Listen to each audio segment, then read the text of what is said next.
most NDE stories have a specific experience of relatively short duration. They were Yes, going toward a light, or they were in a space, they had a conversation, and then they were invited to go forward or told they must go back or something like that.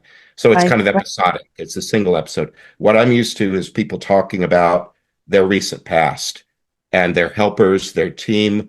They're very often, sometimes they're in something like a Betty Ford clinic, you know, some posh place where only wealthy people could go to heal. But they're in some place where everything they need is provided for, everything Right. works. Nobody's in frustrating physical therapy that fails. Every time they put forth effort to heal, it works and they get to see their progress. So they often talk about their team, and they'll talk about their guardian, because in these cases, because they died so suddenly and violently, their guardian doesn't go off duty, but stays with them to help them through this next phase.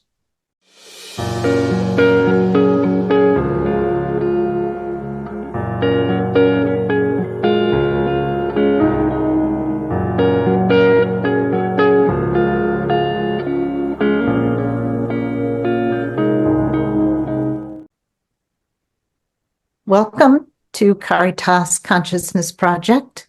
I'm Gloria Quidu, and Caritas is dedicated to promoting the evolution of consciousness as the key to individual growth and global healing.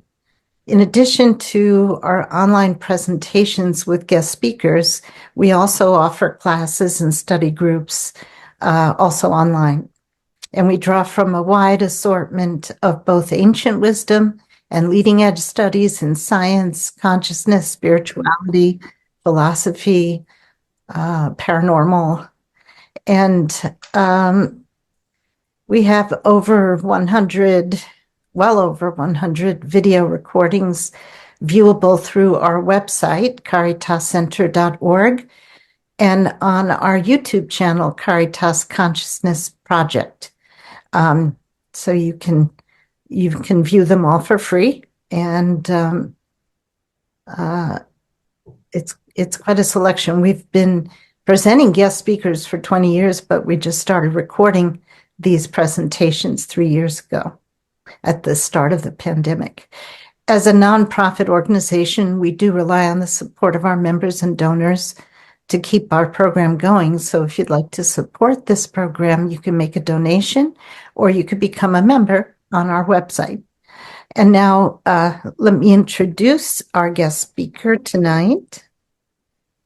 Let me just get that in front of me. Nathan Castle, Order of Preachers, is originally from Groves, Texas. He graduated from Trinity University in San Antonio and entered the Dominican order in 1979. Father Nathan received MA and Masters and Masters of Divinity degrees from Dominican School of Philosophy and Theology at the Graduate Theological Union in Berkeley, California. He served in campus ministries at Arizona State University in Stanford and UC Riverside for 27 years. He came to Stanford in 2007 and served as pastor director of the Catholic community at Stanford. Father Nathan has chaired the executive board of the Catholic Campus Ministry Association. He enjoys golf, spending time with friends, and cheering on his favorite sports teams, especially Stanford football and Houston Astros baseball. He's written 4 books, just came out with number 3 in the Afterlife Interrupted series, and we presented his first book, his first Afterlife Interrupted book, last time, about a year ago, and today we're going to talk about this one, which is Afterlife Interrupted Book 2. But he also wrote a book called En Toto 2, which is very interesting. It's about the Wizard of Oz as a story for spiritual growth and healing. And I'm looking forward to reading that book. I haven't read it yet, but it's something that I'm deeply interested in. And and have also taught about. So welcome, Father Nathan. It's great to be with all of you. Thank you for spending the time with us.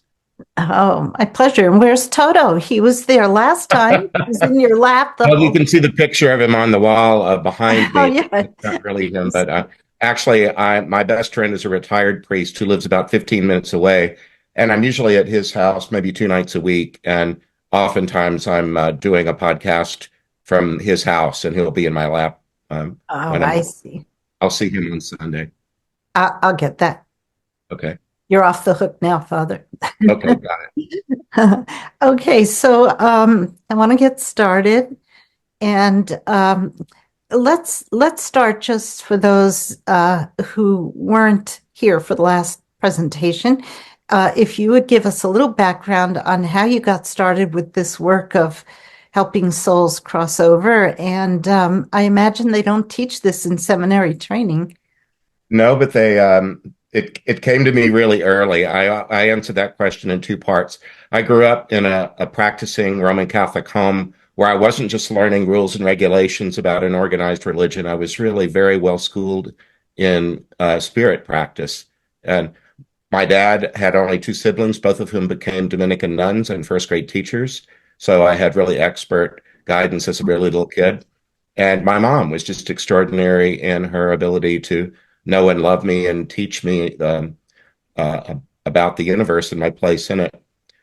When I learned, I don't know, I mean, when do you, at what age do you think you were aware of death and that you would die and everybody dies?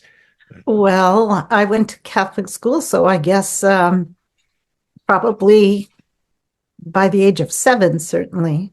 Yeah, or you see a dead bird on the sidewalk, or you have a pet that died, or maybe an elder relative or something.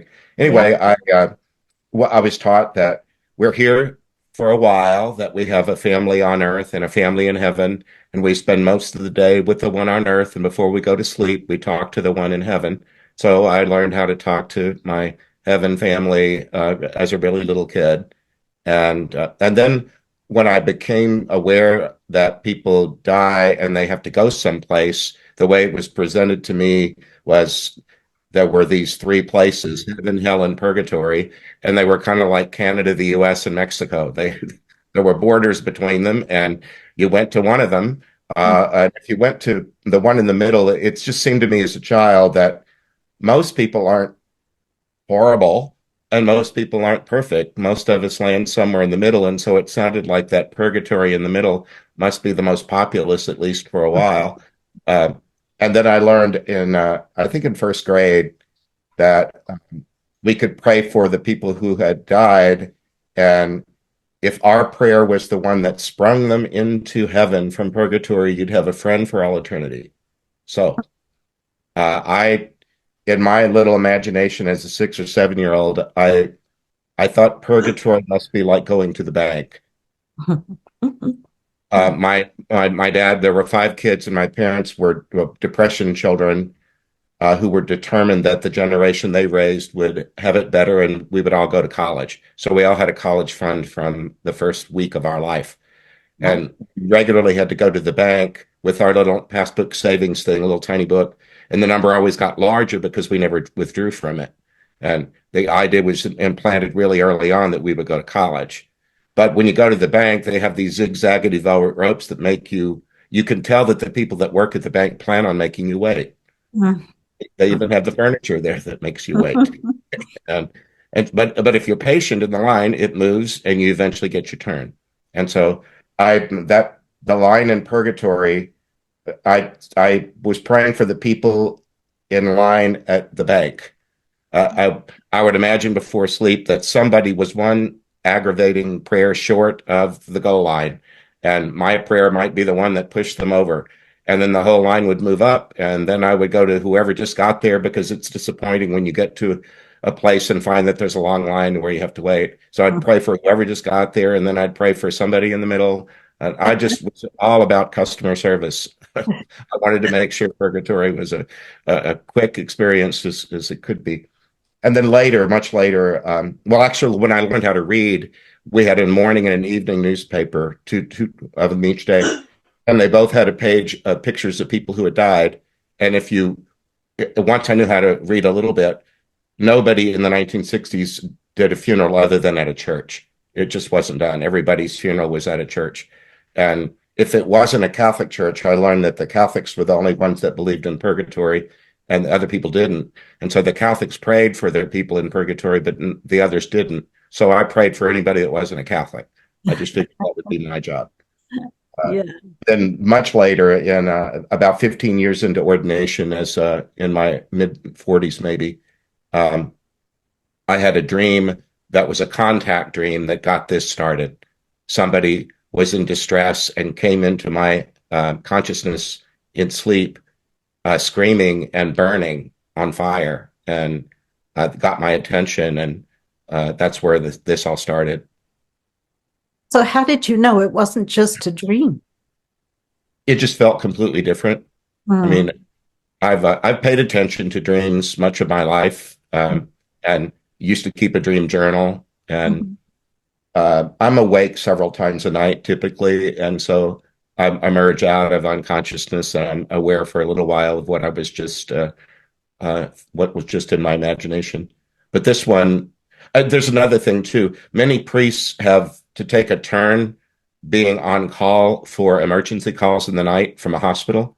And it used to be that we had a pager that would be on the nightstand. And if it was your night, the pager went off and you had to suddenly summon yourself from a deep sleep and talk to the person at the nurse's station and get all the details you needed to do an emergency call. And so it felt like that. It felt like I was on an emergency call, and I woke up and I wrote it down and said, whoever you are. I introduced myself and said, in the morning, I'll get with a partner and we'll figure out how we can help you. Oh, great. Speaking of purgatory, it didn't occur to me until just now. Would you equate purgatory with being earthbound? Like the souls that you help are earthbound and they are waiting to cross over.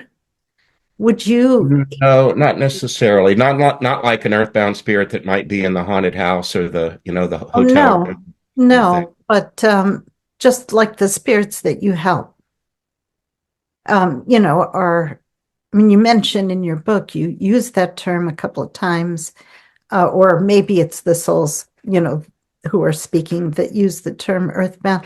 In any case, they're waiting to cross, right? They're kind of in this in-between place. And it just occurred to me when you were talking about purgatory that maybe there is some notion of that behind that belief. Well, I don't use the word purgatory very often, and I don't have heaven, hell, or purgatory in the title of my books. I just right. with afterlife. Okay. And the first book, I used the subtitle "Helping Stuck Souls Cross Over" because it seemed like they were spinning their wheels, not getting any traction, and being something like a trauma loop. I've done some work with people with PTSD and other people that are stuck in some dissatisfying or frustrating mental loop. And some of them seem like that. But as I got involved in it more deeply, a lot of them had therapeutic help since the moment. I should have said at the beginning, almost all the people that my partners and I deal with died suddenly and traumatically. Yes. I very rarely get natural deaths. And even when I do, those people have usually had a trauma during their life from which they didn't really recover. I would imagine that many people on this call know at least one person who's been through something traumatic that changed them fundamentally and who are just kind of walking wounded. There are plenty of such folks. And sometimes they die with a big unresolved thing, and I end up being in their business, helping them kind of move along. Yeah. So in the very first story in chapter 1, it's about a woman named Brady, or a man, actually. A man named Brady. Yeah. A man named Brady, who dies in a car accident. Yes. And I thought this story really illustrated several what I consider classic points about death and the afterlife. One thing that struck me is that he says his guardian, quote, got me up and out before the worst of it. Yes. And this is very consistent with, well, for one thing, a dream I had many years ago where I was in the dream. I'm heading home late at night, and I get very sleepy, and I think, well, I'm not going to pull over because I'm only a mile away from home, so I'm going to keep going. I'm sure I can stay awake for a mile. And in the dream, I fall asleep, and when I wake up, or you don't notice that you fall asleep. You notice when you wake up, oh my God, I was asleep. And so that happens. And when I wake up in the dream, behind the wheel, my foot had gone down on the accelerator in my sleep. And so I was going super fast, and there's a tractor trailer coming at me, and I'm in the opposite lane. I had veered out of my lane, and I'm in the opposite lane. And I realize I don't have time to get back in my lane. I have to choose to either hit the tractor trailer or continue the trajectory I'm on diagonally and hit a tree, a great big huge tree, which I love that symbol. So of course I choose the tree because at least only one of us is going to die. And and just the instant before the impact, I feel myself swoosh, rise right out of my body, right? And I look down and I see the car hit the tree, and I know that I've died. And there's this beautiful euphoric feeling of, wow, that was so easy and painless. And I wake up with that feeling, and I thought, of course, any self-respecting spirit would know it was time to check out, right? So as to not have to go through the trauma of the crash. And so that struck me. And recently, we had a speaker named Betty Kovacs, and she wrote a book called The Miracle of Death, There Is Nothing But Life. It's a beautiful book. And in her book, she talks about her son and her husband, who both died in separate car accidents, and both let her know in after-death visitations that they had left their bodies just before the impact. Yes. And the same with 15-year-old Kenny, in which is another story in your book, another case, who dies in a car crash and is lifted up out of his body and doesn't suffer the trauma of the crash. So it's so reassuring, so interesting to see this repeated, from various places, in various books and various traditions, that, of course, if you're injured but don't die, I guess you do feel the impact, but so reassuring that in these, like the woman who dies in the fire, she dies of smoke inhalation. So we see a burnt up body and you think, oh, how tragic, how terrible that death must have been, but not necessarily, right? So that's Yeah, one thing she that wasn't struck. even sure what her cause of death was, and then afterwards, she wasn't really that interested. She Sometimes people aren't. They just figure, Yeah, I don't need to know the nuts and bolts of that. yeah, yeah. So that was one thing that I think is true of many, many situations. And then another thing about Brady's case, which illustrates why he was stuck, although he didn't suffer the impact, the trauma of what happened required a lot of help from his guardian because, as he says, for a time, I just visually let it repeat and repeat and repeat. Um, and he says, I think the part about being smashed against tall trees and having my body absorb that and be broken, I couldn't take it in. And that the incessant trauma looping pattern that you mentioned in various cases, I've seen that happen too with soldiers who die on the battlefield. They keep, repeating that, you know, it's it's not the, oh, now I'm dead. It's the moments preceding the death that keep repeating and repeating. And Brady's looping pattern didn't include hitting the tree because he left his body just before the impact. So he was repeating the actual crash, And right? if you remember in his story, part of what he repeated was self-reproach about not having worn his seatbelt. Yes. Yes. If only he hadn't been so stupid.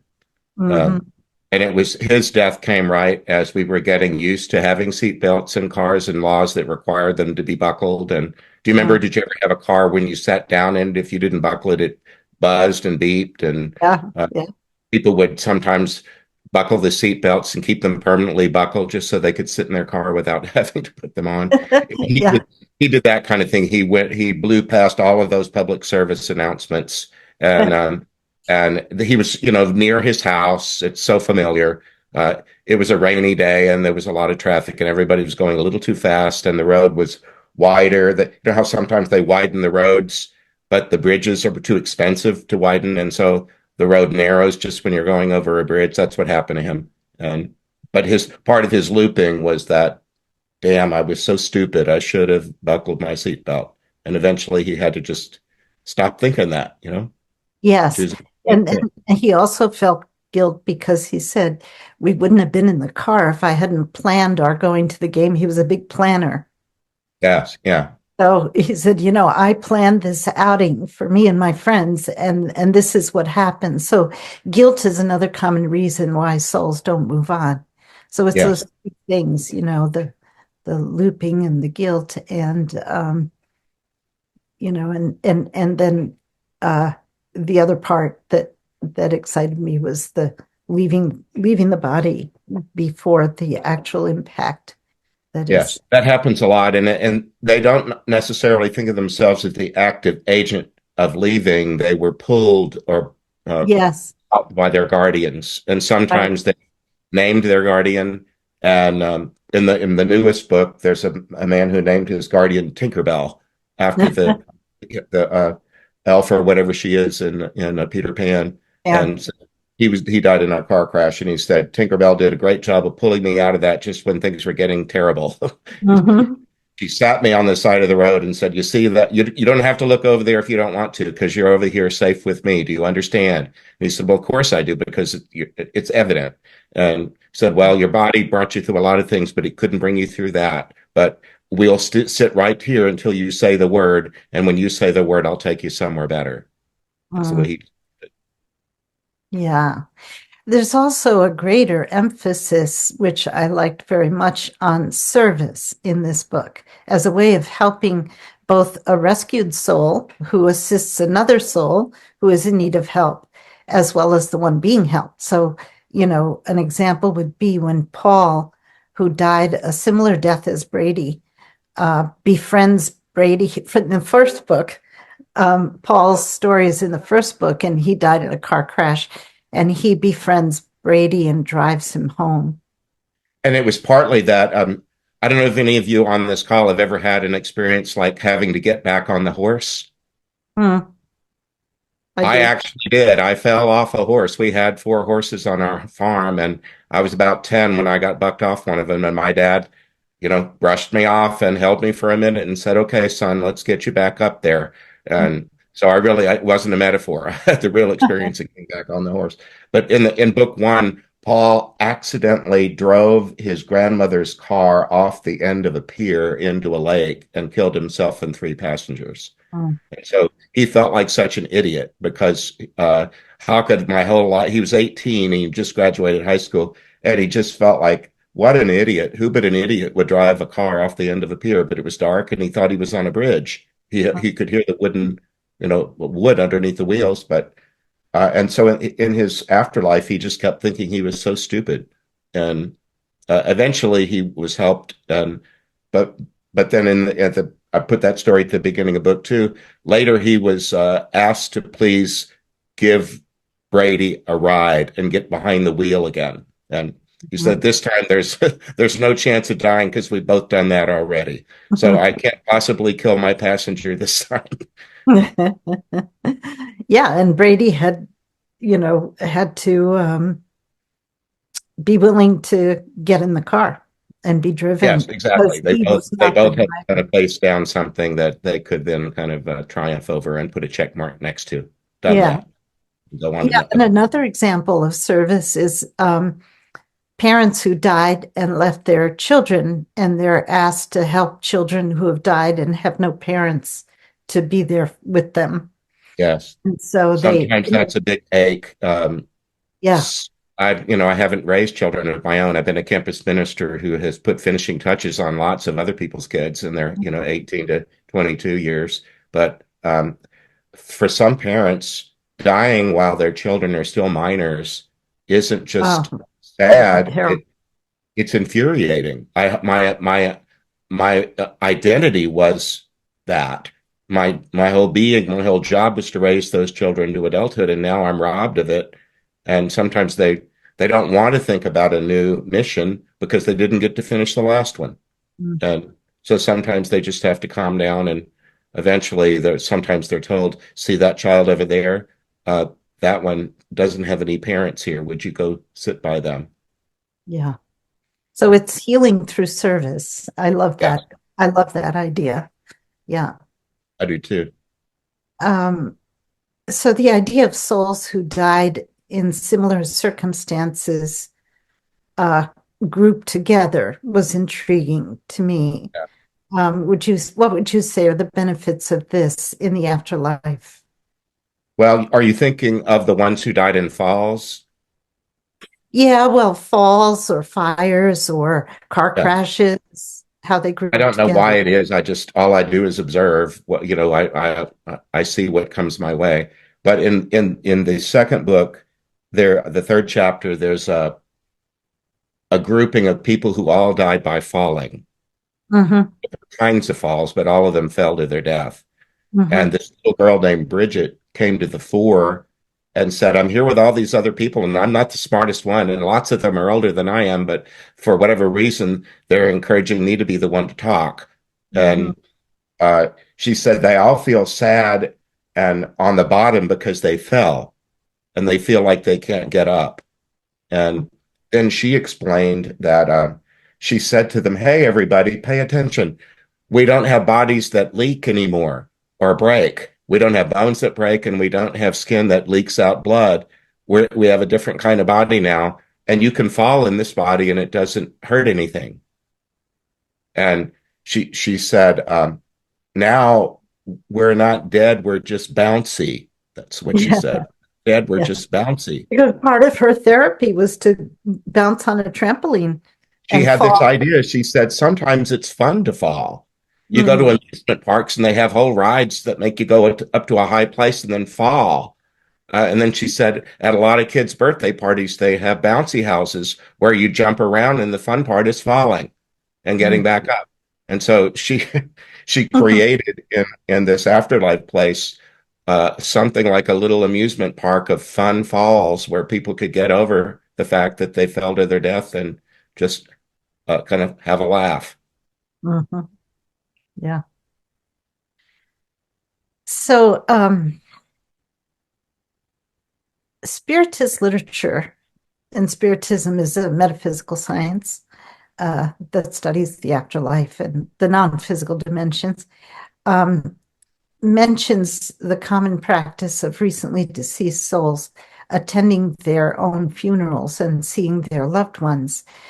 Of course, your accounts usually begin at the point where the spirit has been earthbound for some time.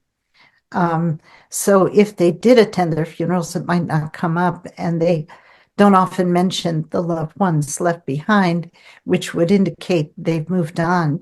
But in the account of Daniel, who fell from a tree, he mentions not wanting to go to his funeral because he didn't want to be around what he called all that drama, as he Yes. of his loved ones crying. And Right. that made me wonder how many, uh, you know, I don't know. It seemed unusual. I'm used to thinking of spirits actually being at their funeral and seeing their loved ones and, trying, concerned about leaving their families, and especially when they die young, and try to reassure them in any way they can. Do you come across this also, Come across a lot of different things. For one thing, as a Catholic priest, I've done lots of funerals, and yeah. very often you don't even know the person until the phone rings, and some loved one survivor is asking uh, to use a church, um, and sometimes lots of people are not very active in church life at the time that they die, and so it's not uncommon to have an appointment with survivors or go to a funeral home and get acquainted with people that you didn't know, and then help the family put together services that serve them. So what that's happened, I got many years ago, I just got used to going into prayer, just plain prayer, not anything necessarily full of contact. I would just pray and say hello to the person whose funeral I'm going to be doing and introduce myself and Mm, say, I'm going to do the best I can to help your family mark your passing. And sometimes I would feel some little nudge, some nothing huge, just some. Very often for me, I'll get something on I don't know why, but on the back of my neck and my left shoulder, and mhm, sometimes a little kind of close to the heart. There'll just be some little energetic touch. Um, uh-huh. but I got used to doing that for a long time. And then after this other work opened up, I did hear people like you were talking about Daniel.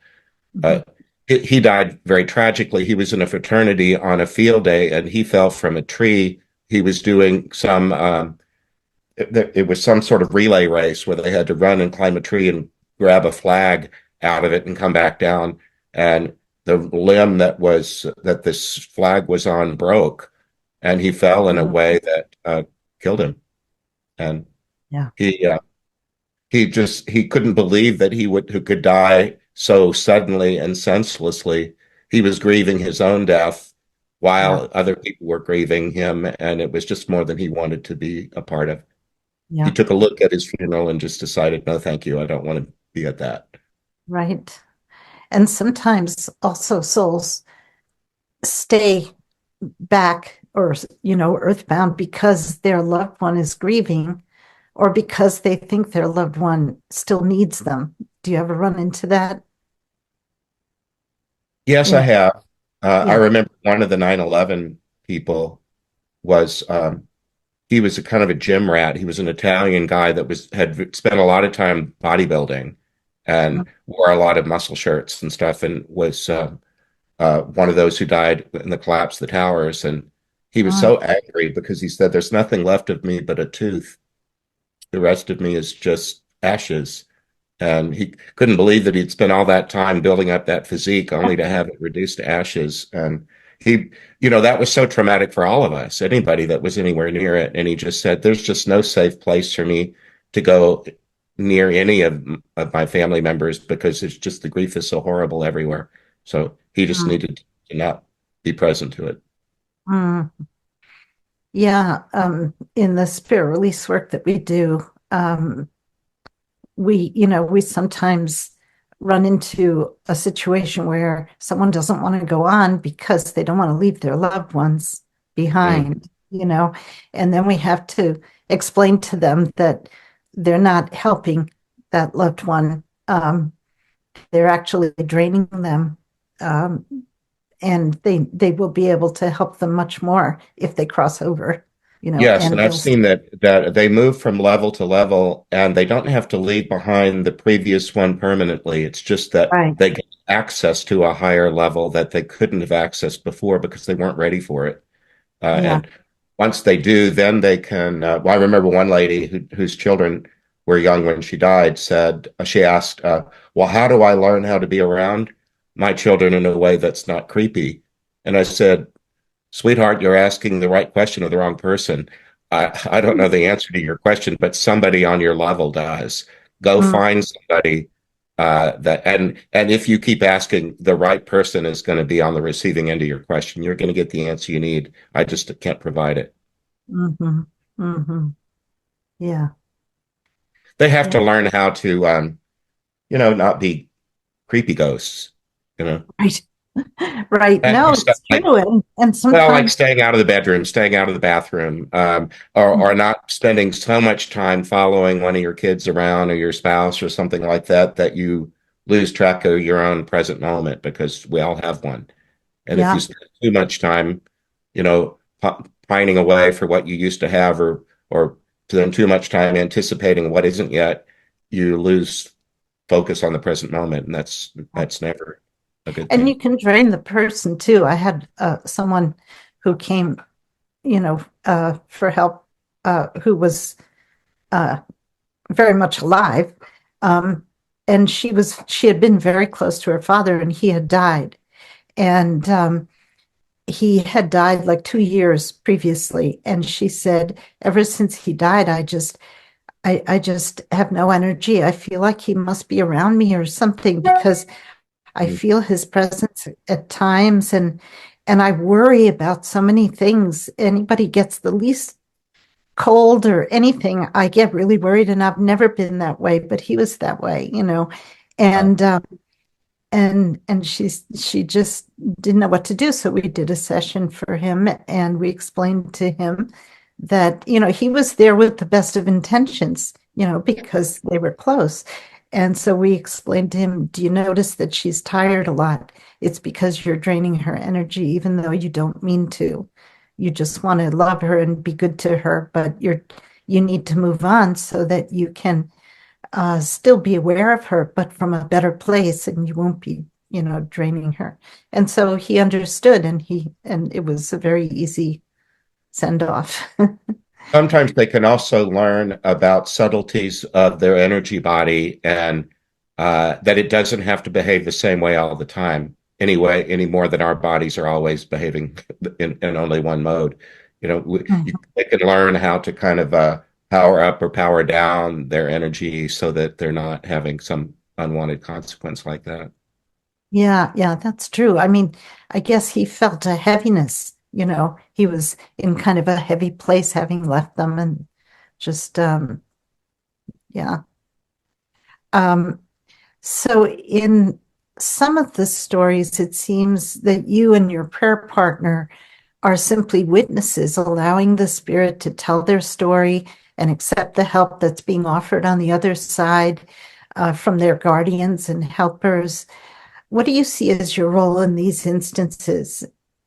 It I seems. began to use the metaphor of being part of the discharge staff in a medical center or clinic. Mhm, Has mhm. anybody on the call had to be hospitalized overnight or for several days running? Uh, Oftentimes, when you are cleared to leave the hospital, somebody, sometimes a social worker or a nurse social worker or something, comes around and makes sure you understand your status, your meds, follow-up appointments, physical therapy. They also want to know, are you going to be well fed? Uh, who's coming for you? So we're sort of like that. The people that come into my dreams have been through a healing process that's matured to the point where they're ready to make a move of that kind, and we are sort of that foot out the door somehow. Mhm.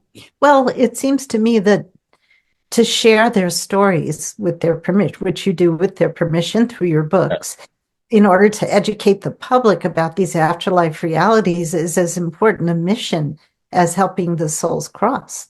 I think You so. And I didn't write any of these books with the intention of them being grief support. know? Um, but Mhm.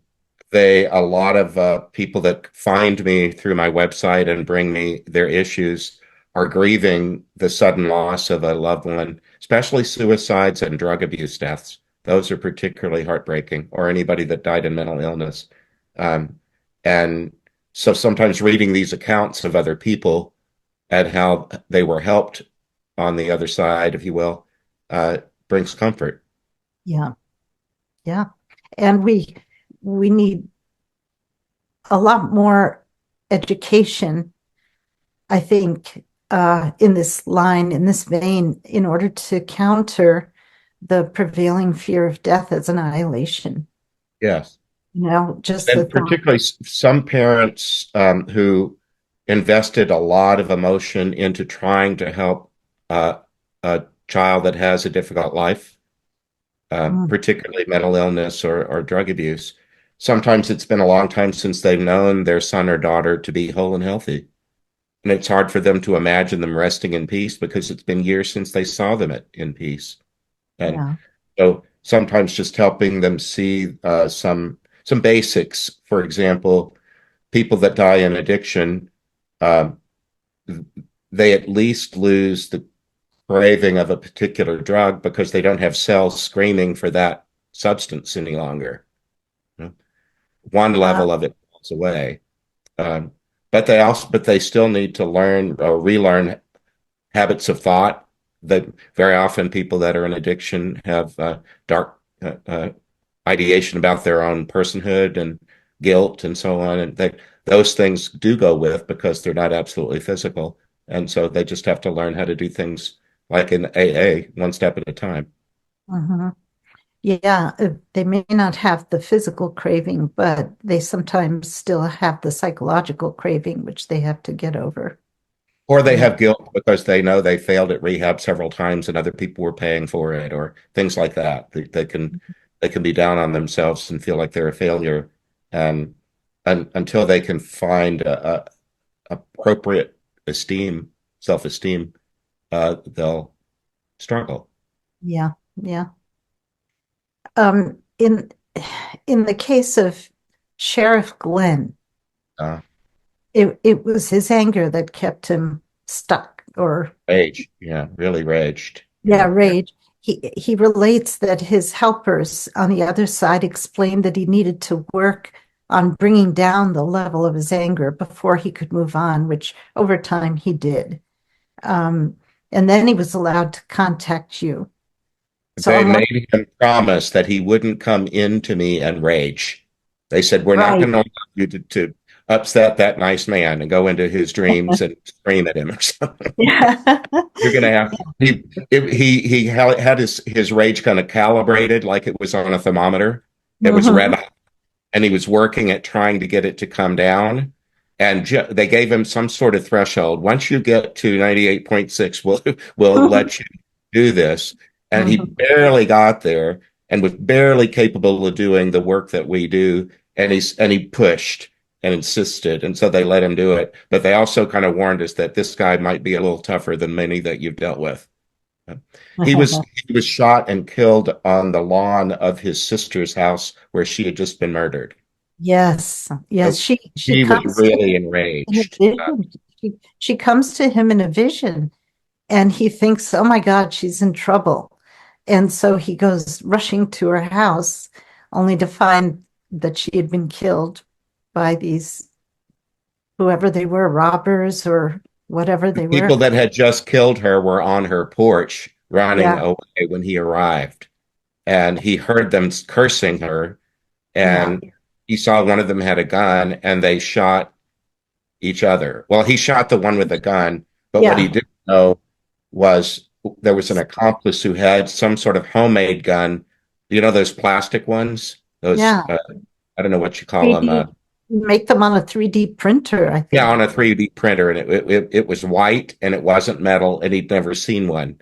And Yeah. he got shot and killed by that. And he called the guy a punk.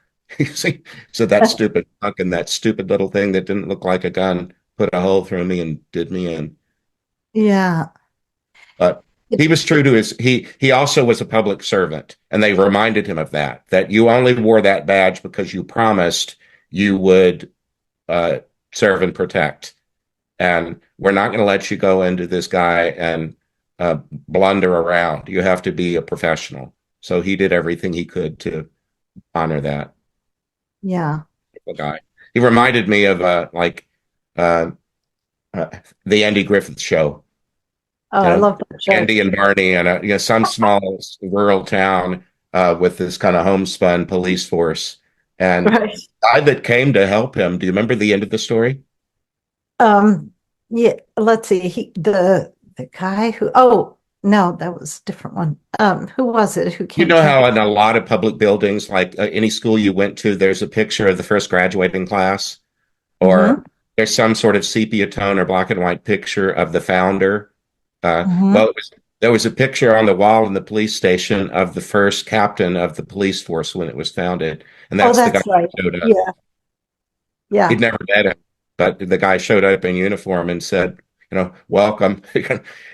Step right this way. I'll take care of it." And he recognized him. He did.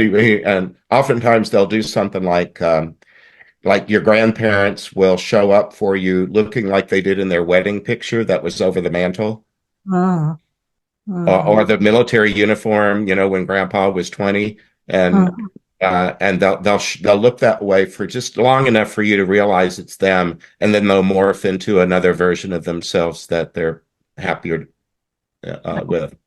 Right. Yeah. In these cases, you hear about, there's so many reports of near-death experiences, right? IANS, that's all about that, the Yes. Institute. Um, and so they report these experiences such as the life review, seeing beings of light, etc. Right. And they happen after they cross rather immediately. But because when we do spirit release work or helping souls cross over, we don't get those reports because it's already happened, or does it only happen after they cross? Is You mean the it, life review? yeah, the life review, seeing beings of light, you know, going through the tunnel, seeing the light, all those, just feeling this tremendous love. Um, Gotten used to is that rather than them talking about an experience, most indie East stories have a specific experience of relatively short duration. They were yes, going toward a light, or they were in a space, they had a conversation, and then they were invited to go forward or told they must go back or something like that. So it's right, kind of right. episodic. It's a single episode. What I'm used to is people talking about their recent past and their helpers, their team. They're very often, sometimes they're in something like a Betty Ford clinic, some posh place where only wealthy people could go to heal. But they're in some place where everything they need is provided for, everything Right. works. Nobody's in frustrating physical therapy that fails. Every time they put forth effort to heal, it works and they get to see their progress. So they often talk about their team, and they'll talk about their guardian, because in these cases, because they died so suddenly and violently, their guardian doesn't go off duty, but stays with them to help them through this next phase. Right. Yeah. So they often talk about their team. Yeah. And you use the phrase continuum of care Yeah. to describe this kind of seamless assistance that we receive from the moment of our death and through the entire acclimation process. Would you talk about that? I love that. Yeah, I've seen it over and over again. People talk about it in therapeutic language. It's not always like a hospital with, um, individual rooms and corridors and everything, but resources that people, and then very often people are cajoled out of being somewhat stuck by having specific visitors. For example, people show up from your childhood long before your life got complicated. Mm, So somebody that was your friend in second grade comes by and visits for a little while, and they get you laughing about some common memory, and they pull you out of whatever your sadness is and remind you that you used to play hopscotch. Uh, mhm, and mm. and then sometimes they'll come in little groups and say, next time we come, maybe you'll go with us, because after we leave here, we're going to go out for lunch. You know, Right. and they'll say, you're getting stronger every time. Maybe the next time we come, you can join us. And they'll kind of cajole them and until they're ready to expand their space and try something different. Mhm. Yeah, like in the case of Wilhelmina, uh, Yes. her husband just dropped dead right in front of her from an aneurysm, I guess. And Yeah. she just kind of shut down emotionally and socially. She survived him for a long time, but she just shut down. And I was I think she surprised. dissociated. Yeah, Maybe dissociated. some on this call are familiar with dissociation. Yeah. Uh, Mhm. she began to live next to herself, Right, right. and Yeah. she started thinking about she said she started her house filled up with people she didn't know, paramedics, neighbors that weren't very close, people started doing all kind of things around her, and she decided, what should a woman do when her husband drops dead in front of her? That woman probably ought to go into his closet and pick out the clothes he's going to be laid out in. That woman Mm. probably ought to call the newspaper and write in a. She started doing that, and then she never stopped. She Yeah, lived at least one step removed from her own heart because she just couldn't stand the pain. yeah, yeah.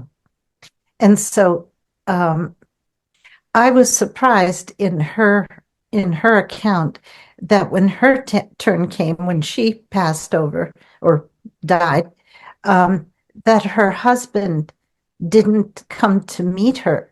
I was very surprised at that. He did come. She asked, when in many of these accounts or these sessions, you ask, or your prayer partner asks them, and we do this too.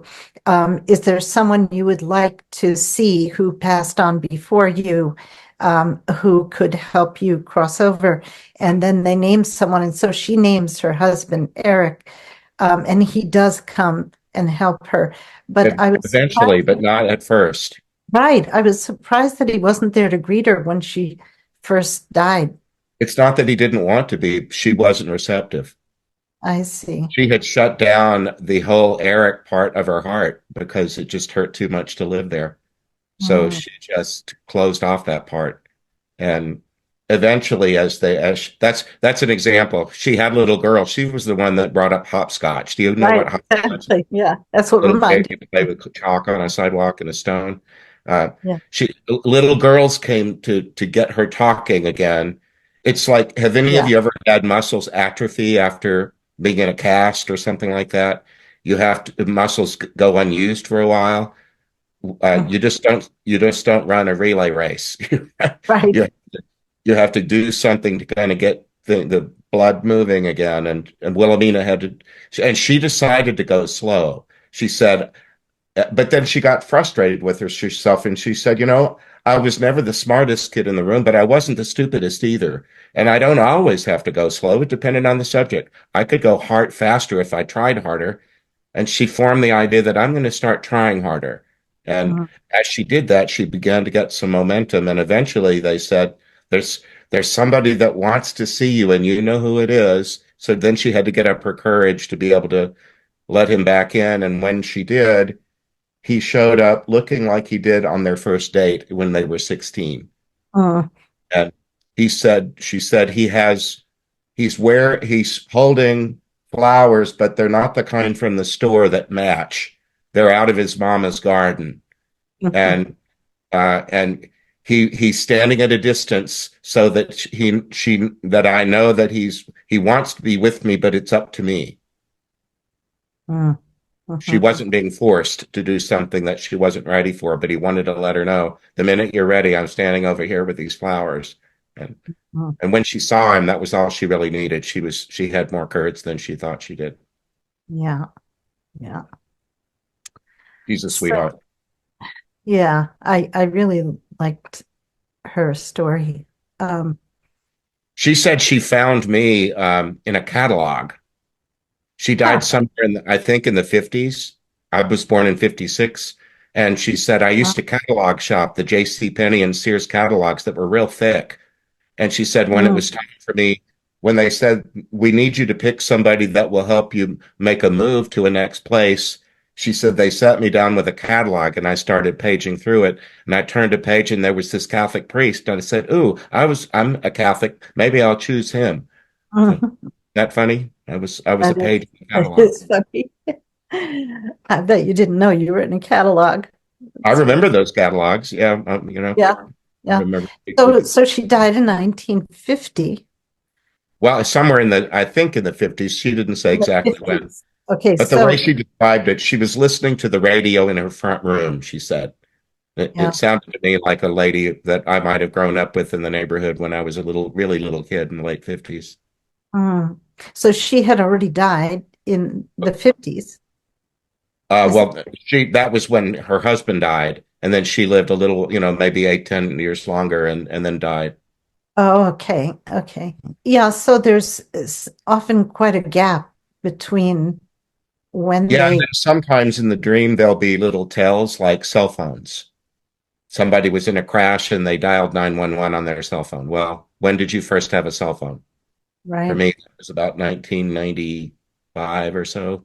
Oh, Uh, for me, it was later than that. I think it was, oh, I can't remember now, maybe. I don't know, yeah, maybe for me too. It would have been around 2000, I think. Anyway, 1000. sometimes there are just the way that movies start and orient you to time and space with Yeah, music or yeah, fashions or automobiles. Sometimes the dream will have elements in it that suggest to you where you are and about when it is. Depends yeah, on how the person tells the story. yeah. Well, I've seen situations where someone has been trauma looping for like 100 years or Yeah, something. You ask them, what year do you think it is? And, it's just yeah, amazing. I've But seen it's that. so different because they, I they, hardly ever get those, but I once had guys walking down a broken railroad in the Civil War. Mhm. Uh, Wow. Yeah. but Um, don't get very many of those. Most of them are people that have died, at least during my lifetime. I'm almost 68, so mhm, mostly mhm. fairly last 20 years or so. Right. Yeah. So this second book has two cases of death by suicide. And Yes, I like the non-judgmental way that this subject is treated in both cases, emphasizing that there's no punishment. It's a difficult topic yeah, because um, in my limited experience with spirits who died by suicide, they have felt remorse, but there's no mention of punishment. And Dr. Sam Parnia, are you familiar? He's a cardiologist and author of the book called Erasing Death. Um, and he mentioned in an interview, erasing death is not so much about it's not about the afterlife. It's about the resuscitative techniques and the advancement of resuscitative techniques and how it makes death seem more nebulous. Like, it used to be very easy to define when someone had died, and now it's becoming, because of the improvements in resuscitation. But he, in an interview, he mentioned that having resuscitated so many patients, who had heart attacks, and who reported near-death experiences, that the only ones that had negative experiences were those who tried to commit suicide. And so he concluded, not from moral reasons, but for the reasons of, what he had heard from them, he concluded that it's a bad idea, you know. yeah, So in the first case, there's this woman B. Um, she has this really miserable existence in which she's being abused by the members of a band that she's part of. And she gets pregnant and she just wants to put an end to her existence. And she's disappointed when she realizes, after killing herself, she says, okay, no, you're not in that body that you just shot, but you're still you. And she didn't want to be her anymore. She right. didn't want to be, you know. So that was kind of a wake up call. And then in the second case, uh, a man named Leaper, that you give him the name Leaper because he leapt to his death, right? He leaps out the window, and he has more remorse. He says he made a mistake. He says, if people find the thought of ending their life here attractive because they just want to do it, because they just want all of it to stop, that's just not the way it works. And Yes, and and then later he says, not only did I leave my work undone, I added a great deal more to the list. yes. So, Yeah. but again, no punishment, just encouragement. And I think that's really important. You don't want to make it sound like it's okay, because it's not an ideal situation. It's not what we need to do. And I remember seeing a book. I didn't actually I saw it in a bookstore and I was just leafing through it. And it was about people who, I don't remember the name of it or the author, this many years ago, but it left an impression on me. This one page where it said that the accounts of people who had tried to commit suicide but were saved, didn't accomplish it, that they said that the instant that the act, whatever it was, whether it was jumping off a bridge or taking, sleeping pills or whatever it was, the instant that the act was irreversible, that there was this sudden feeling of, oh no, I shouldn't have done this, which is really interesting. And it kind of haunted me, the idea that they would realize it. I guess they get in touch with this higher part that says, no, you shouldn't have done this. And then, they were able to report that because they didn't die. Well, But remember, we don't tell any stories publicly without going back and getting their permission. And yes, of both course. of those two suicide stories occurred in the 1930s. And part of the reason they were able to give permission pretty quickly is that one of them said, "Anymore, I'm really just an old photograph." You know, Huh. it's been long enough ago that I'm not leaving, grieving survivors. They've all died, whatever. So she didn't feel like that telling her story would be ripping open a wound if anybody recognized. We don't use last names, and sometimes we even change a few things to make people less identifiable. Well, But like Leaper. yeah, Like yeah, that one. his Uh, name. we ended up calling him Leaper Bob because he bobbed back up. He said, "I fell to my death because I jumped out a window, but now I'm floating." And so Yeah, he thought of like a cork, when you're fishing, uh, right. bobbing on the water. So Yeah. he decided to call himself Bob because he bobs up and down. It's funny, tragic suicides and car crashes and all these horrible deaths. You wouldn't think there'd be anything funny about them at all until you talk to the people that went through it. And some of them who had an ironic sense of humor before they died still have it afterwards. Right, right. But, he also realized that he copped out, you know, Yes, on and a he life. he added alcohol to his problems, and he had three small children at home, and left his wife with all of that to do. And so uh, And he says, tell people not to lose hope. He says, because hope energizes, and I lost hope. I allowed myself to lose hope. And he says, I could have talked to my wife. She would have probably listened, but I didn't, you yes, know. Yeah. So there was quite a bit of remorse in his account, but right. he had a sense of humor too. Do you have a favorite case? Oh, geez. Some of because I have a brand new book out, I have 13 new ones that are more fresh in mind than this book came out in 2020. Hmm. But those, well, let's see. Um, well, one, there's a man named Nadi. Do you remember Nadi, the Iraqi businessman? In the first book, must have been. No, he's in book two, Oh, and he existed shows up too. again in book three. He's another one of those like Paul, who we Oh, helped, okay. and then he ended up helping someone else. Oh, is Um, he the one that had John Jacob Astor?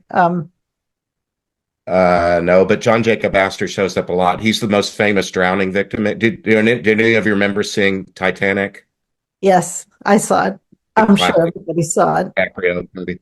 Yeah. Uh, he's the richest man in the world and goes down with the ship. And so apparently in the news coverage in the days and weeks after the loss of the Titanic, there were lots of stories about John Jacob Astor. He shows up as this icon of drowning and helps drowning victims, people that died in Yeah. drowning. Well, Um, he also shows up in the Leaper, right? Because he says, uh, given a few decades, Oh, yes. He said, right? because one of the things that Leaper Bob leapt to his death because of the stock market crash. Yeah, he lost everything. He was And he was a financial consultant. He said nobody wanted my services anymore.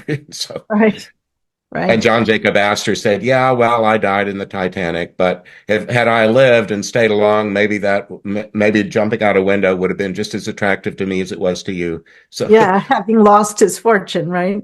yeah. Yeah. Yeah. So that's Nadi. So why was Nadi one of your favorites? Well, he's just a dear soul. Nadi was a man living in Baghdad at the worst of times, when everything was blowing up all the time. And much of that violence was what he called being the wrong kind of Muslim, Wow. Sunni Shia infighting. And he was a businessman in Baghdad, and the mosque that he was a part of had already been bombed. And now it was impossible to worship there. So, and they didn't have a proper imam anymore. He said the war had just broken down so many structures and institutions that his mosque didn't have a leader any longer. I don't know if they call it ordained, but not a proper imam. He was more like a lay leader, but he was a businessman, and he and a few others helped them find a safe place they thought they could worship. And he said, we wanted a place that was bunker-like because it was dangerous. We didn't want a place with lots of windows and glass. So they chose a warehouse. But women and men don't worship in the same room. And so the women were across a alley worshiping somewhere else, and the men were where they were when they heard machine gun fire and were afraid that their wives and daughters were in danger, and they had to decide, do we open the door or not? Mhm. And he decided to open the door, and he stepped out into the alley and was confronted by a 10-year-old girl with a machine gun, with men standing over her with guns to her head and to her mother's head, saying, you either shoot that man or we kill you and your mother. Mhm. And so the little girl shot him and killed him. Yeah.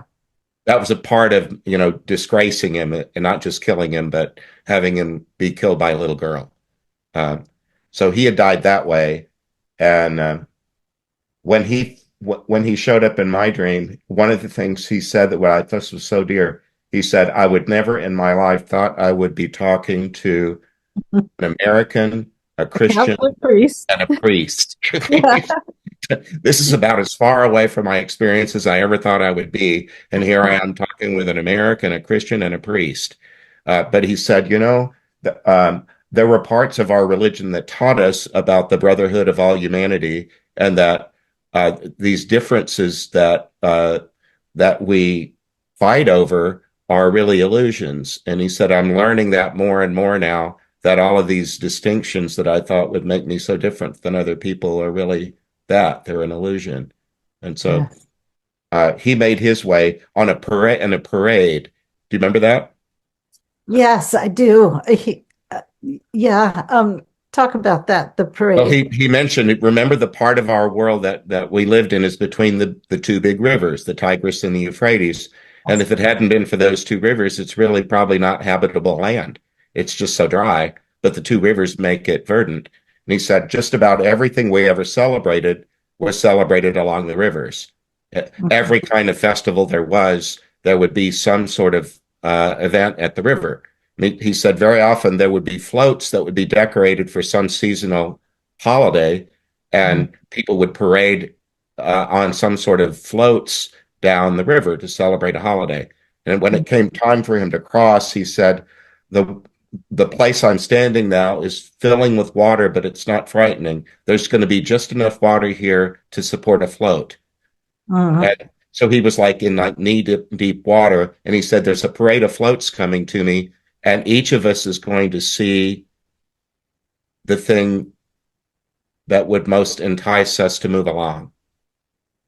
And Right. he said a float came toward him, and his father was on it with his hand extended, saying, come on, get on. Yeah. So so that's how he moved from place to place. But then in my newest book, there was a young guy named Omi, who was 10 years old and in Iraq when his schoolroom was marauded by child soldiers that forced all the boys to come with them, and they trained them as soldiers. Mm. So his life ended that day. Wasn't killed that day, but he was forced into military service as a 10-year-old. Yeah. And he said, there were bullets flying around me all the time, and one of them eventually found me. And he said, bullets do their job very well. He said it hit me in a way that ended my life. And when it came time for Omi to pass, it was Nadi who came for him. Ah, nice. So that's in book three. Yes. Hmm. Are there any themes in book three that are new? Like, for instance, book two had the suicide cases, which book one didn't have. Yeah, I'm careful with the suicide ones because I would not want anybody to be Exactly. encouraged to take their life because of a story that I told. But Right. well, um, there's one in here that the last three have particularly Roman Catholic resonance in them. The people who were Catholic and saints showed up to help them. Uh-huh. Um, there's one story that's very dear of a guy named Rudolfo who's a field worker, maybe in California, and he's in the field working with a bunch of other people, many of whom don't have papers or not Like, in the yeah, U.S. legally. migrant And worker. yeah, migrant workers. And he said that there were some women in the group uh, who had their part of their wages taken from them at the end of the day by some men who felt they were entitled to the money. It Uh-huh. turned out that these men had been coyotes who helped them over the border, and after they got them Mm, over the border, treated them like they were indentured servants, and that mm, any money they earned, they had to give away a part of it to them. And when they told this man Rodolfo that, he just was outraged. He said, "These people do backbreaking work all day long, and the last thing they need is for somebody to come along feeling entitled to steal some of it." So he stood up to them and he said, "These people are all violent. They're all part of cartels." And he said, "I knew that I would be making powerful enemies, but he said, I could be as indifferent to suffering as everybody else. I could mm, walk past somebody suffering, but this time I couldn't. It was right in front of me, and I knew their names." And he said, "This time I just wasn't going to stand for it." And so he objected, and he took these women into his care, and then they came for him and shot and killed him. mm, Um, but he said, "Do you know that game Whack-A-Mole? mm. Do you guys know Whack-A-Mole?" Yeah. He said, "They whacked me, but I popped back up." That's what I mean. People Well, can be here. funny even about being murdered. You know, they popped me, they whacked me, but I popped back up. And he was a Christian, a Catholic, and he said, "I didn't do it because of religion. I just did it because it was right."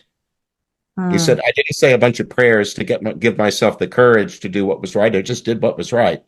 And he mhm. said, "That's a message I'd like to send to anybody that's reading this. Can't you just do what's right because it's right?"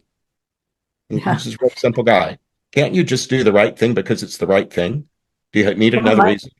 one of my favorite nuns in elementary school used to say, "Do it because it's the right thing to do."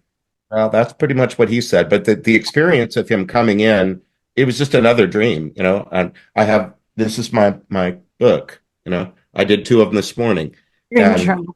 yeah, my dream journal. I don't know what it's going to be until we Uh, get in. And this guy was just some guy in a field that got shot. They were singing the happy birthday at the time that they shot him.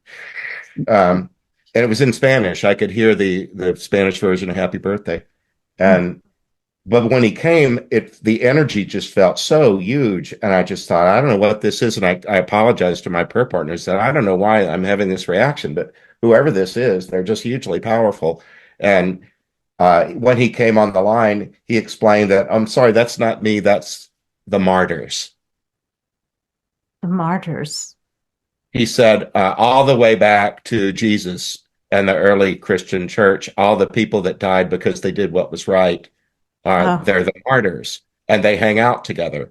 And they made me know right away that I was one of them. Even though I was brand new to it, they just included me in their group. And mhm. now uh, I'm one of them. And he said they're great, but he apologized for overwhelming me, and he kind of toned it down. But then when he came back the second time, when we asked permission to use the story, in the meanwhile, he went to his friends and said, "Would you teach me how to not overwhelm him the next time that I go back there? Because they're asking me to come back." He said, "Would you teach me?" And some guy said, "It's really easy. Here's how you do it." So somebody taught him how to calibrate himself differently so that his energy wouldn't be so strong. Mm. Isn't that funny? Yeah. Talk about the book people. Well, all of these are the book people. But now there are 39 of them. Each book has 13, and uh, so what I sometimes call on them as a group and say, Yeah. "Hey, book people, would you help me? Would you come over here and sit by me? I'm working on something, or I need help with something." And even though my acquaintance with them is relatively brief, it's intimate. And so Mhm. I feel like I'm talking to a group of friends who I hope to get to know much better later after I pass. But And yeah, they they're part of they get my to know journey. each other as well. Yes, they do. They've kind of, once you invite them all in a room, sort of, Mhm. they can develop their own little relationships and Yeah. compare notes with one another or whatnot. Yeah, it's really sweet. Right.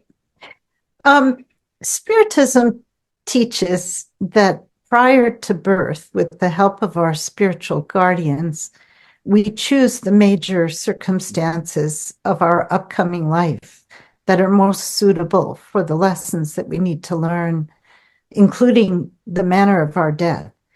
Do you ever come across a spirit who talks about having chosen the way in which they died? No, I haven't had that. Well, No. because I'm a member of IONS, I'm around a lot of people with lots, and people like you. I'm on lots of shows. Mhm. I'm around lots of people with different cosmologies than the one that I've been raised in, and I just listen respectfully because my stories are as weird as the day is long, and people are kind to listen to me. So I listen to anybody that wants to talk. But no, I haven't had that experience.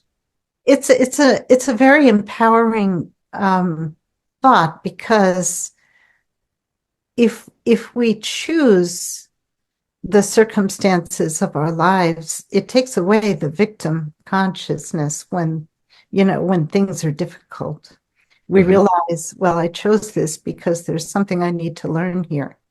It Yes. represents an opportunity for learning, and we don't choose it on a on a on the level of our normal consciousness or ego, but we choose it, our higher self, with the help of our guide or our guardian, make the decision before before we're born.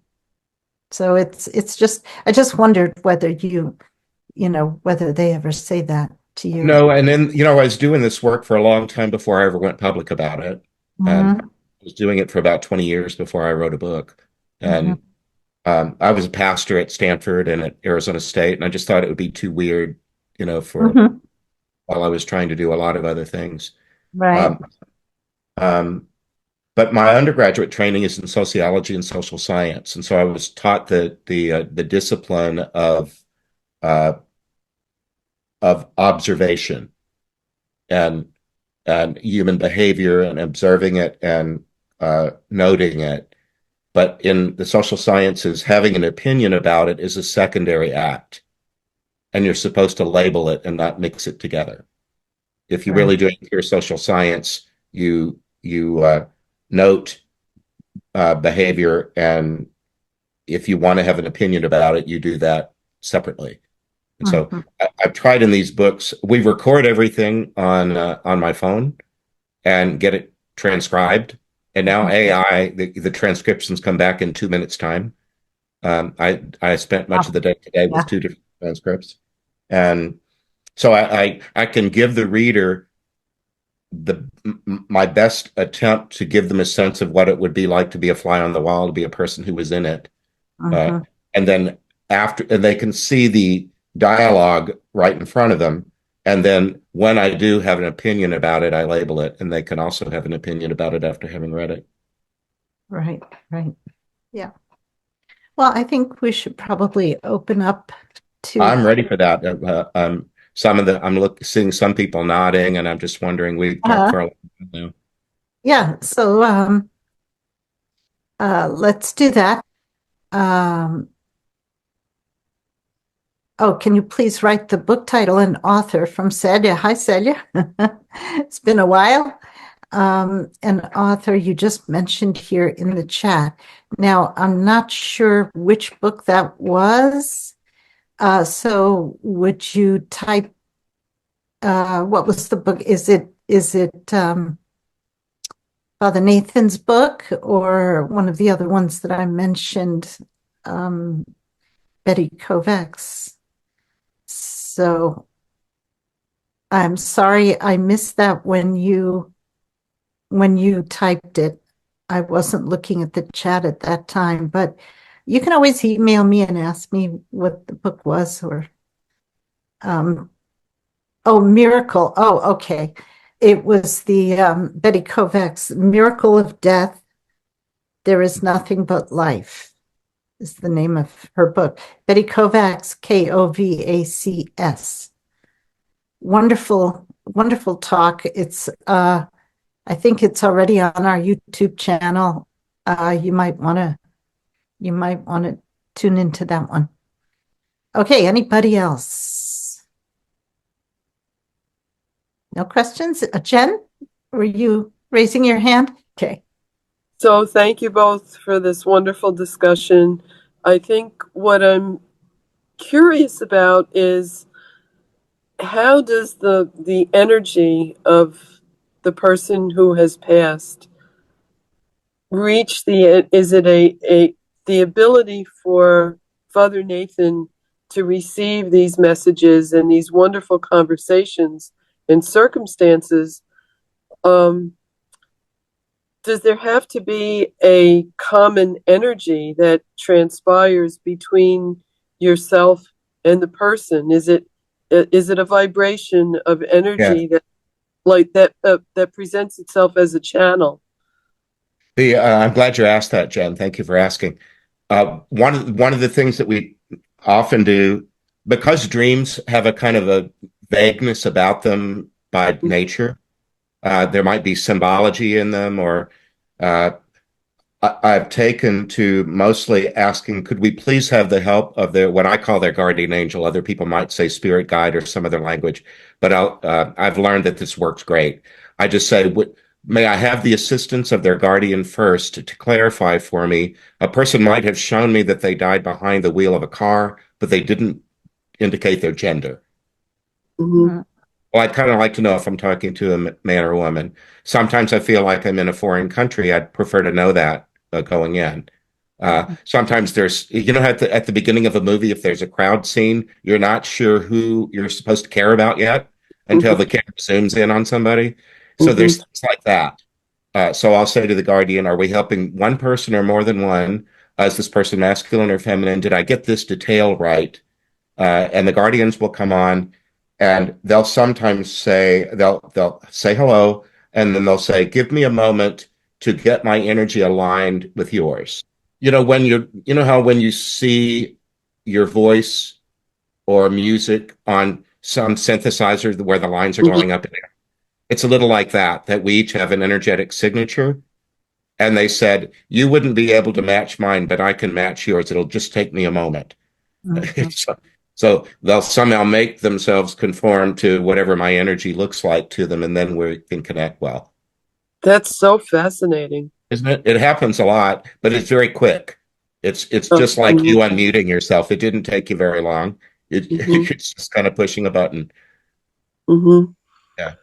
So you have a confidence about being able to do this, which Because it's been 27 years and it just always works.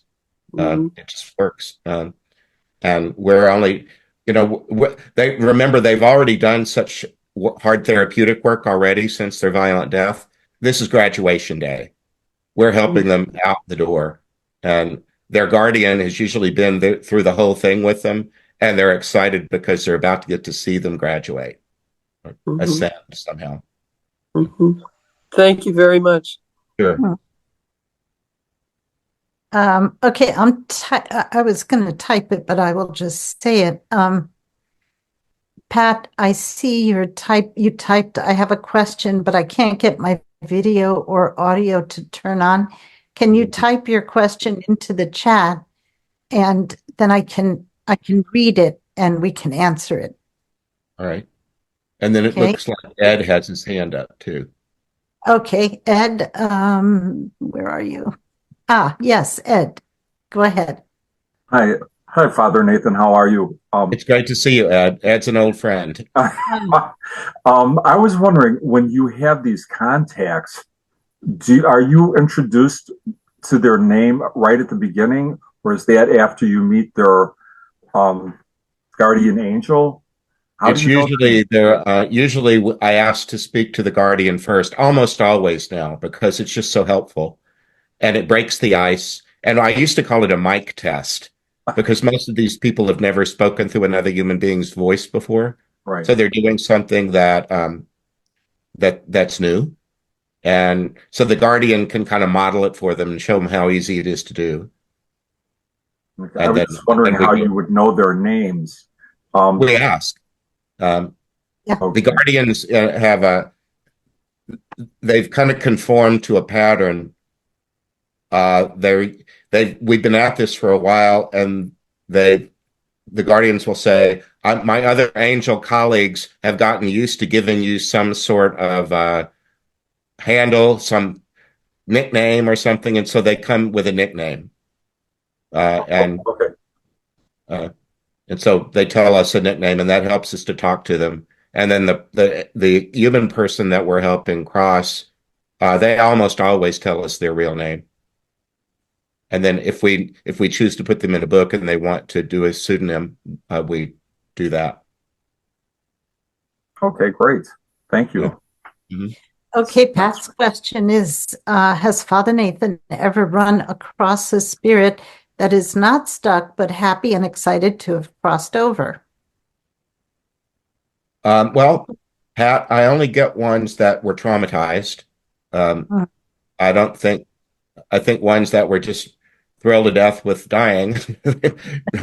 I didn't need to come my way to begin with, but I have met with some that are really excited because they know that they're about to go on to something better, and they're excited about the passage. And like I did two today that came in dreams in mid-November, and it's close to being mid-January now. That's about as long as I'll allow myself to let them wait. I got a little behind over Christmas, and so I make a few more appointments. I have prayer partners in different parts of the country, and we do it by Zoom.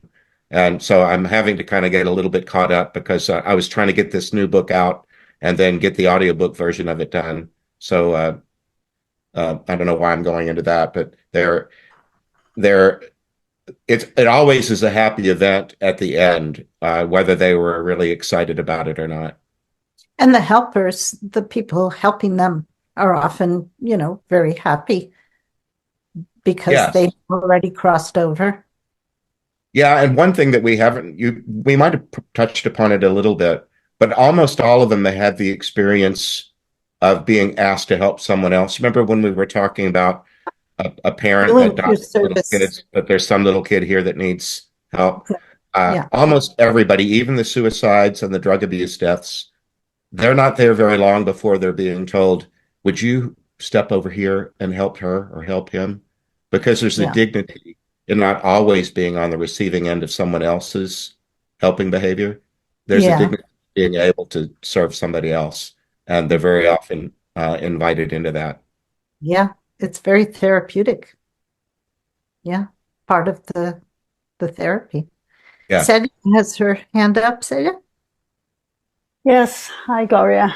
Hi. Father Nathan. So, yeah. I'm not sure if I missed something, but I'm curious to know how is the help done? How you help them? How is the method you use? Which method you use to help them? Well, the help that we're being asked to do is really as I mentioned at one point, similar to being in the discharge staff of a medical center or clinic. We're helping them gather their thoughts and collect themselves and make a move. So the basics of it are they bring me a dream, I write it down, make an appointment with prayer partners where we read the story, go into prayer. We protect ourselves in prayer. We don't just dive into the spirit world. I use Michael the Archangel and a lot of the Catholic Christian saints. And then I allow them to come in to me and use my voice to speak to my prayer partners to say what their story is and how we can help them. And then someone at the end of it, they normally take about a half an hour to do, maybe 40 minutes. And at the end of it, they're welcomed by somebody who takes them. Sometimes they just go for a walk into a next level or plane. Sometimes they're driven or they fly, or there are all kind of ways that they move, but we help them move from plane to plane. It's very similar, Celia, to the disobsession work that we do in the Spiritist tradition, because we have one person channeling, or, as Father Nathan says, using their voice, right? I Yes. would say channeling the spirit so that we can dialogue with the spirit, right? So another person talks to the spirit and, kind of counsels them in a sense, except that a lot of the spirits that we help have resisted crossing over. They're not always willing at the outset, but in any case, it's very similar. And we have one additional person who is sending energy to the spirit, healing love, to raise their vibration so that they will be more open to what we're trying to do. Because in our case, we're trying to convince them to cross over. They're not asking us to help them. We're trying to talk them into crossing over. So it's a little different. We're sometimes they're spirits who are, Spiritism calls it obsessing other people, sometimes, for various different reasons, or they're just stuck in some way and they don't know how to get out, and we try to help them. And it's very effective, because I think the guardians, as you call them, we call them spirit guides, but the guides, they know who is going to be receptive and who is not, and they don't want to waste our time.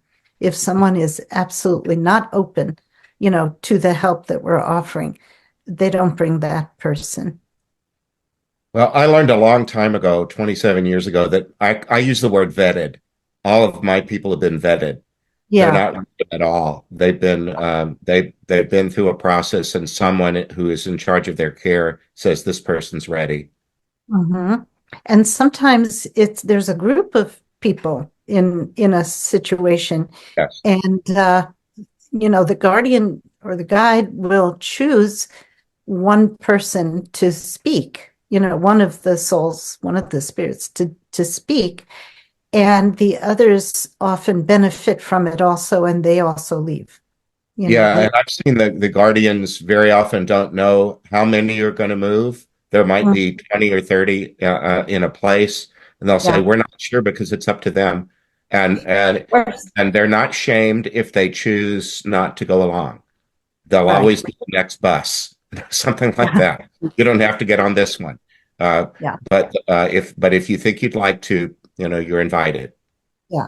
And it's always done with great compassion and not non-judgment. And it's always for the benefit of the spirit, even if it's someone who is really, kind of, I guess the common language word would be haunting.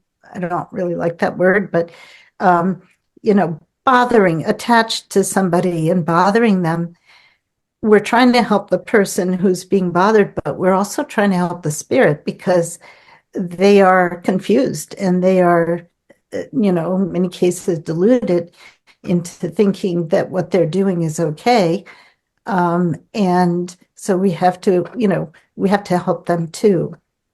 Yeah. So, yeah, so it's always done in that kind of spirit of compassion and love and service. Gloria, And there's one thing I'd like to mention because the word judgment or non-judgmental comes up. Mhm.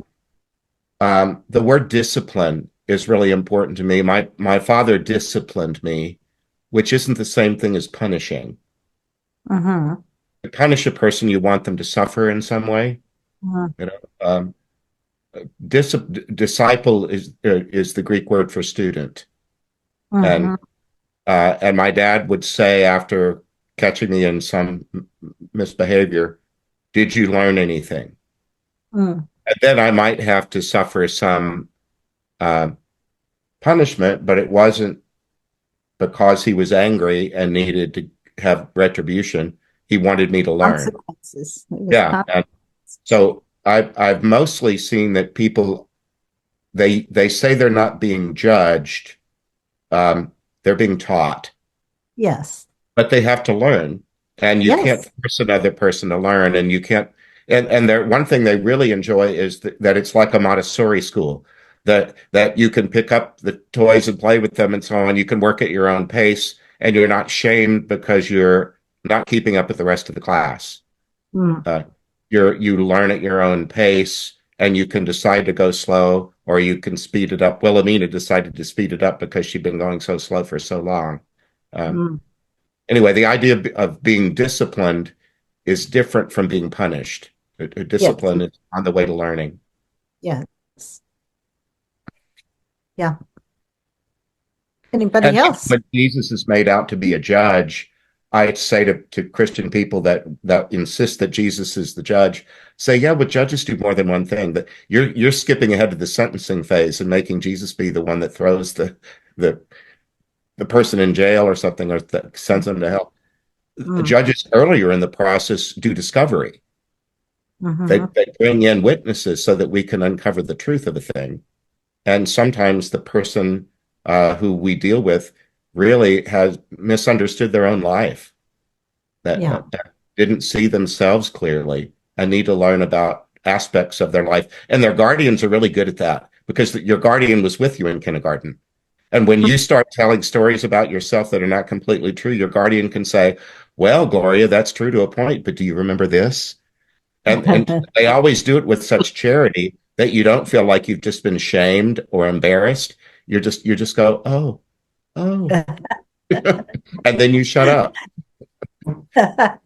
Well, that's one thing that I've noticed in near-death experience reports, accounts of near-death experiences, is that when they talk about the life review, they experience any harm they've ever done to someone else. They experience it from the other person's point of view.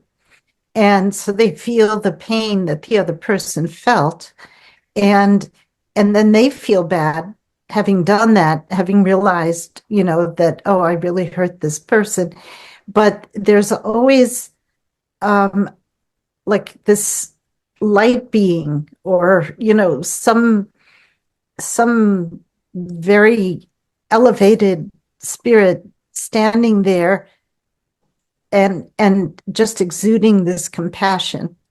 And so even though the person undergoing the life review is maybe feeling remorse or guilt, there's this spirit being, this light being, who is looking on with compassion and exuding that compassion, um, which is reassuring.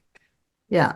Sometimes they talk about the life review happening in something like a hot tub, like they're surrounded or floating in love, and they're every part of them is being loved at the time that their life review is going on. And if they're being shown scenes of their life that they should be ashamed of and sorry for, they're doing it in a hot tub. They're being loved I've the never whole heard that time. one. Yeah. Was that an IANS? I've heard that over and over again. That's a recurring Really? thing that I've heard many, many times is that yes, it's true that I did go through a life review, but I was brought into a place that was delightful and joyous and where I knew I was completely loved. And then they rolled the film. I see. Oh, that's interesting. That's interesting. Serena, I don't know what happened, but we are about 20 minutes from ending. And so I just wanted to say, we'll send you the video. Just, yeah, if you would just remind me, just send me an email. I did. I didn't. Okay. I'll send you the video when it's ready. Thank you so much. I'm very interested. Okay. You're welcome. Anybody else have a question? Or a comment? Or a story of your own?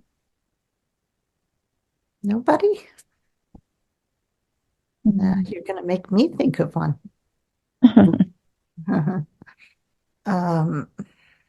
Let's see. What haven't we covered? We've covered a lot of ground today. What have you ever had a situation where the person was troublesome, was difficult to work with? The sheriff who I mentioned earlier. Oh, yeah. But that was only because he was insistent on pushing the envelope. He wanted to do this process as soon as he was, to the decimal point able to do it. But he calmed down. I appealed to his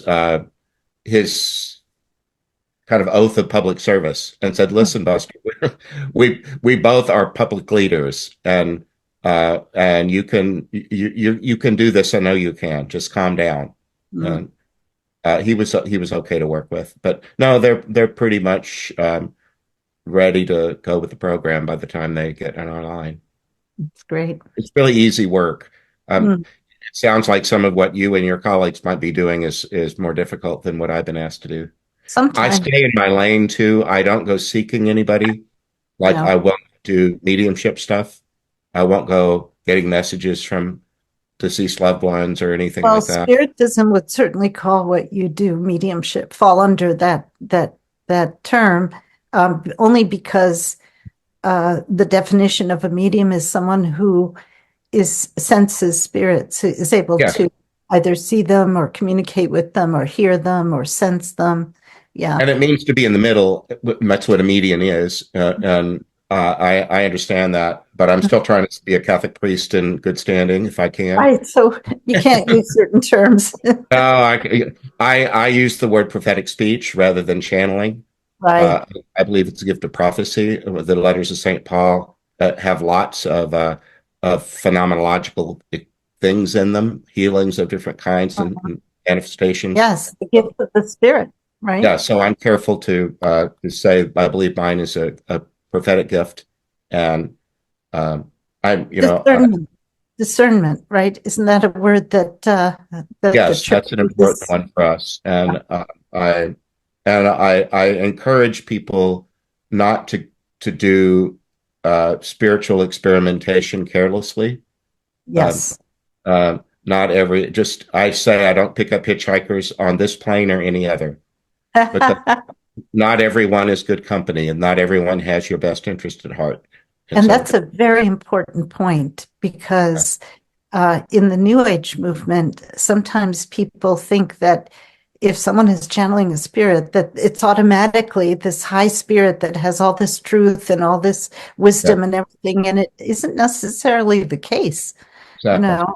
And actually, there's a lot of,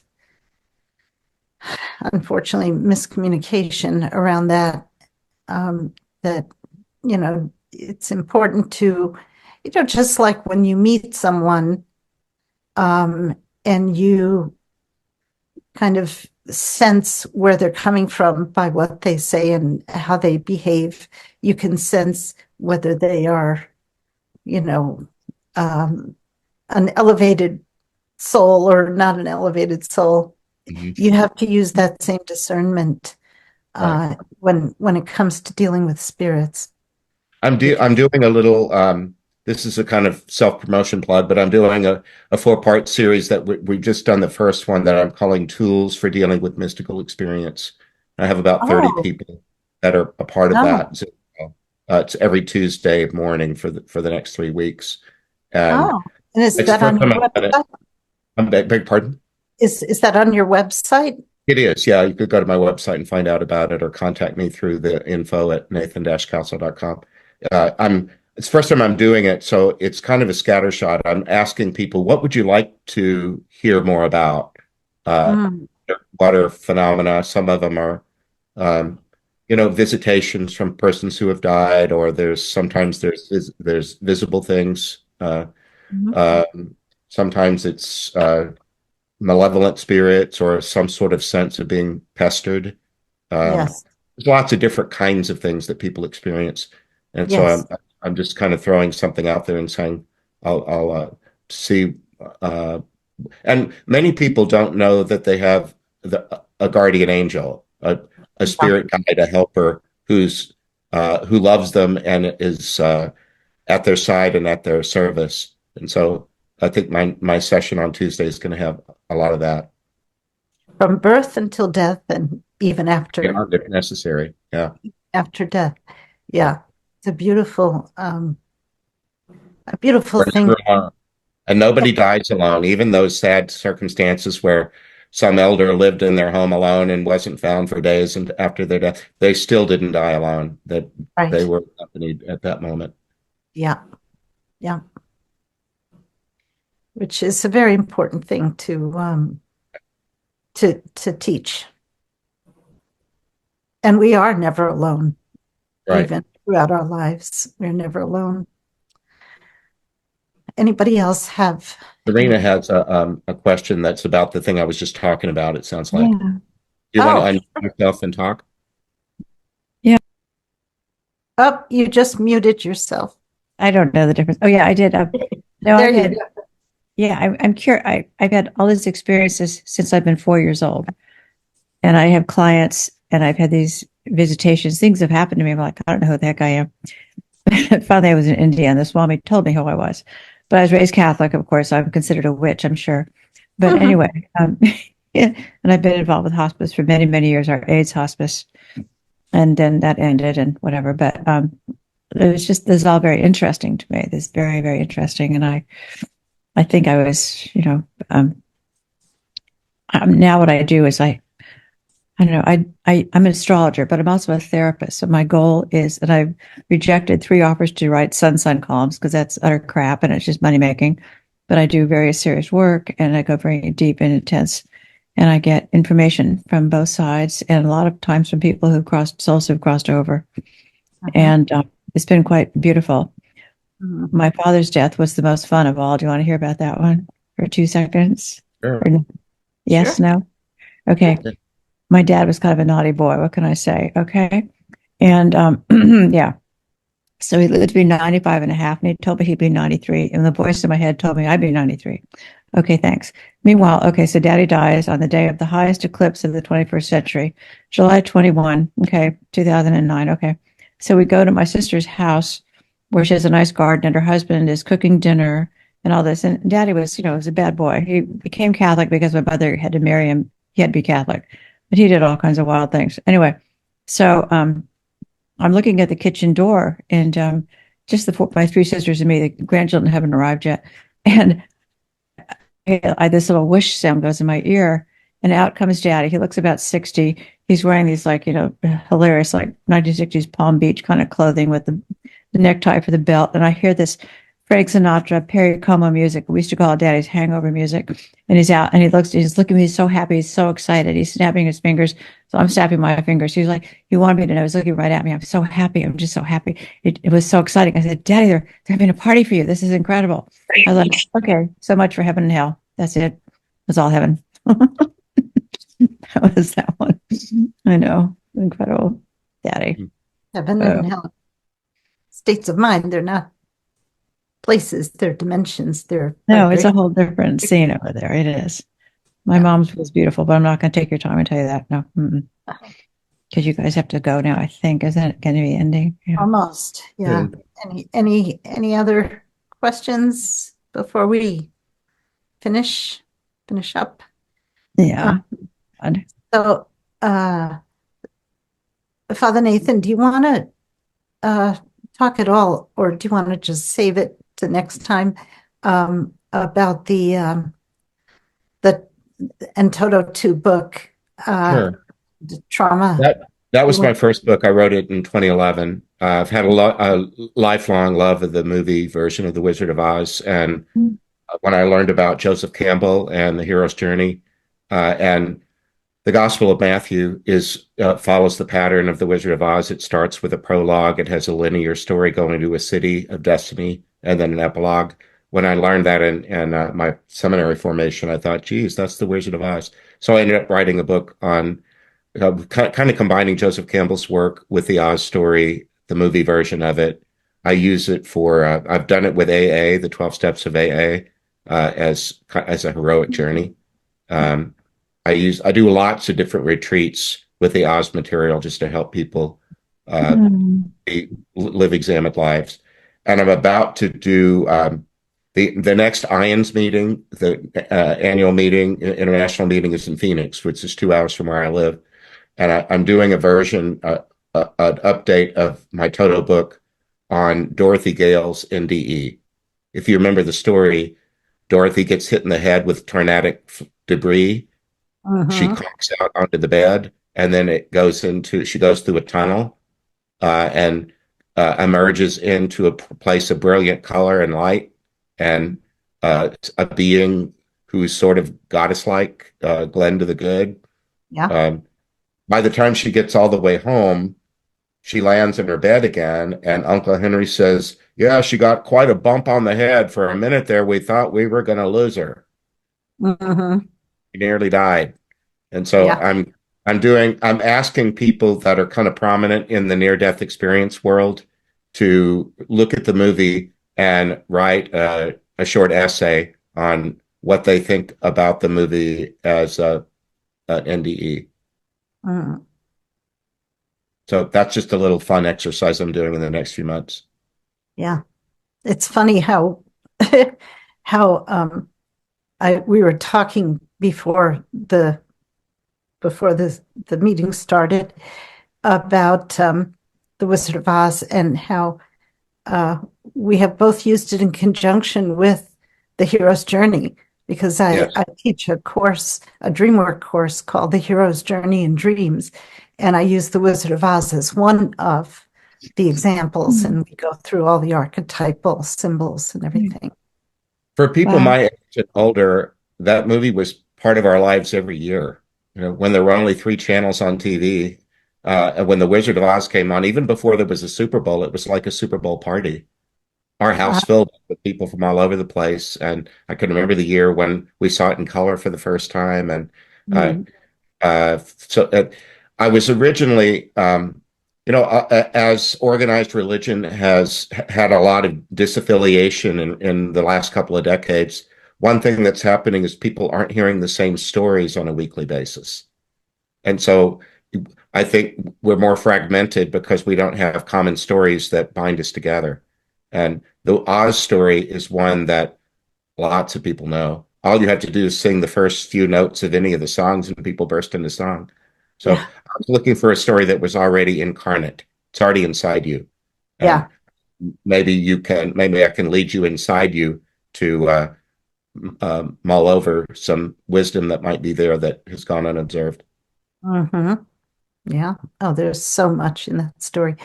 Okay, well, I think we're just about out of time almost. Well, let me just say thank you for having me. And if any of you want to know more about what I do, my website is my name, nathan-castle.com. And if you put Nathan Castle in Google search, it'll come right up. Yes, right. And the books are available in print, as ebooks, and as audiobooks. The brand new book isn't an audiobook yet because we're not finished recording it. And then I do a lot of these kind of things on Zoom, and I also do live appearances for groups that are willing to have me and host me. So if anybody has a group that you think would be interested in what I'm talking about, you can contact me and let me know. Mhm. And I hope we will be in touch again and do some more of this, which is so thought-provoking and, important, I think, important work that you do, Father Nathan. Remember, you're eternal already. Yes, yes. So thank you. Thank you for coming in and giving us your time and your expertise. And thank you all who have attended this evening. And we will see you next time. All right. God bless you all. Bye-bye.